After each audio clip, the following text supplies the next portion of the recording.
Hi all. నేను టీరాలో మంచి sale ఉంటే కొంచెం బ్యూటీ షాపింగ్ చేశాను. ఏం కొన్నానో చూడండి. నేను విష్ కేర్ వాడిది హెయిర్ గ్రోత్ సీరం ట్రై చేయబోతున్నాను. ఈ మధ్య చాలా వైరల్ అవుతుంది కదా. అండ్ ఇది రైస్ వాటర్ ఫేస్ వాష్. కొంచెం కొరియన్ ఫేస్ వాషెస్ ఈ మధ్య బాగా ట్రెండింగ్లో ఉన్నాయి కదా. నేను ఫస్ట్ టైం ట్రై చేయబోతున్నాను ఈ ఐటమ్స్ అన్నీ.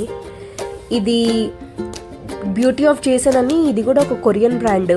ఇది అండర్ ఐ క్రీమ్. ఈ 3 మాత్రమే నేను ఆఫర్లో కొన్నాను. ఇప్పుడు నుంచి మీరు చూస్తున్న ప్రతి ఐటమ్ నాకు ఫ్రీగా వచ్చినాయి.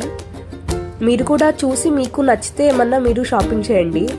ఇది ప్లమ్ వాడి పర్ఫ్యూమ్ ఒకటి ఫ్రీగా ఇచ్చారు. అండ్ విష్ కేర్ వాడిది సీరంకి wish care mini anti hair fall shampoo ఇచ్చారు. ఇది 50 grams మాయిశ్చరైజర్ ఇచ్చారు B12ది. అండ్ ఇది కూడా స్మాల్ శాంపుల్ క్లే వాళ్ళది. అండ్ ఇదొక షీట్ మాస్క్. మనకి ఏదైనా మనం వాడినా వాడకపోయినా ఫ్రీగా వచ్చాయంటే మనం బాగా ఎంజాయ్ చేస్తాం కదా.